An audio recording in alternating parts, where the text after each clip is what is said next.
Hi,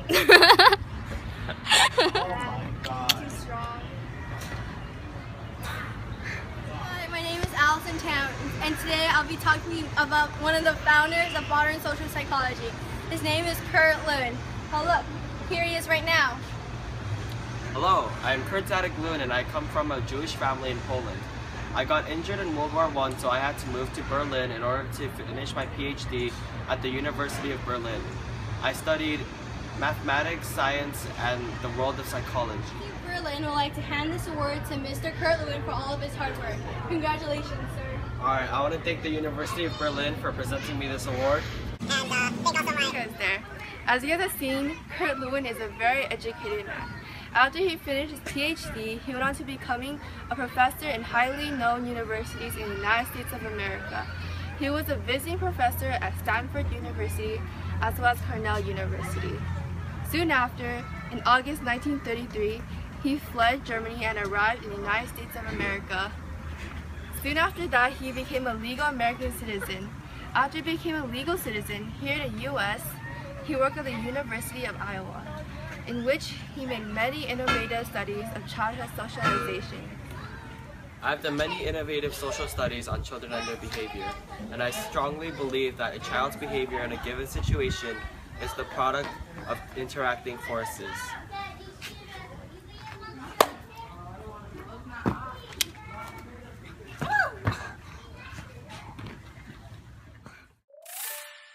Alright, so this is Poppy, the positive child. Hi, I'm Poppy. Alright, go have fun. Yay!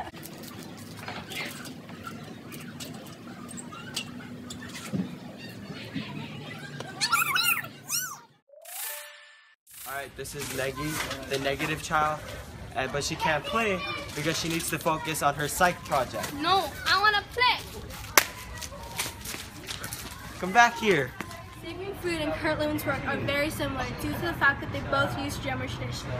Sigmund Freud and I are very close friends because we research similar things. Introducing some of the theories Kurt came up with. First, there was the field theory that was introduced by the Gestalt theory. This theory involves a wide view of many social activities and social dynamics. This work was the most expressive theory of all of his work. Developed a theory that emphasized the importance of individual personality. My field theory proposed that behavioral results in the individual human being in an environment, seeing as that my theory had a major impact on social psychology, supporting the belief that people's individual traits and their environmental interactions causes behavior.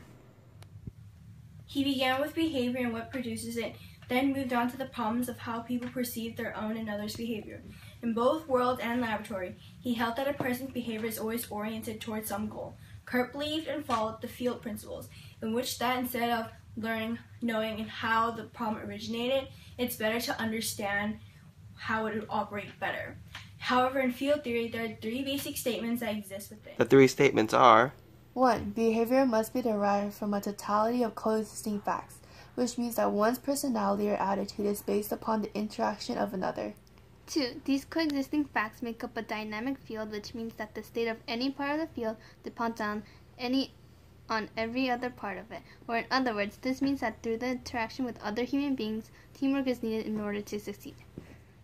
3. Behavior depends on the present field rather than on the past or the future. This is in contrast both to the belief of teleology, that the future is the cause of behavior, and that of associationism, that the past is the cause of behavior. This means that the future depends on people's behavior in their past. My basic motivational concept is a Need need. for something may have came from a psychological condition, such as hunger or the wanting or intention to do something. These needs releases energy, increases tension, as well as determines the strength of vectors and valences. A vector is a force that originated from a need that acts on a human being and determines the direction how he or she moves through the psychological environment, while a positive valence is when a person thinks that the region will reduce tension by meeting the needs. On the other hand, a negative valence exists only when a person believes that the tensions will increase or threatens an injury. By knowing this, vectors and valences are partners. For every region with a positive valence, a vector pushes the person in its direction. On the other hand, if there were to be a negative valence, then the vector will push the person away from it. We were able to build this tension in order to motivate ourselves to learn. Once you have accomplished or finished something, you can feel the release of tension, or one can say relaxation. For an example, once our group has finished this project, we will hopefully feel a sense of relief. We can always reduce the amount of tension, but it can never be eliminated. This is because we keep our systems open and able to explore new events, people, and possibilities. The basic idea of level of aspiration is that if you use your skills at the level that they are currently at, then you can succeed. However, in Lewin's point of view, the level of aspiration can be determined by two factors. The first factor is the person's relation to certain values, and the second factor is the person's sense of realism in regard to the probability of reaching the goal.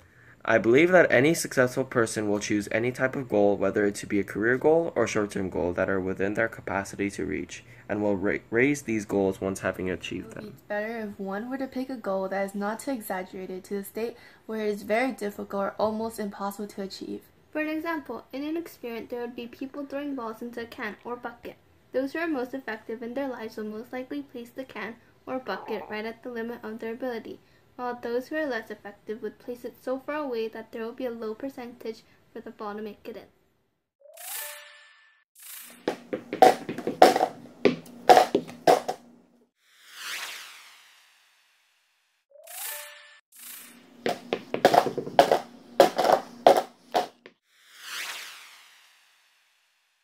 The general idea when in a group is that each group has some roles to start off with. Each group is an organism. This means that each and every different group will never be the same. For example, snowflakes. Every one snowflake is different from one another and can never be exactly the same, while being in a group has the same idea. Just as an individual does. For example, the government. In the government, who normally gets hurt with the budget problems? The agencies that carry out the services does, right? These agencies' self-esteem may get lower and lower because they find themselves in a problem where they cannot meet the needs that they are supposed to serve. I established the Research Center on Group Dynamics at MIT. I addressed group productivity, communication, social perception, intergroup relations, group membership, and training leaders.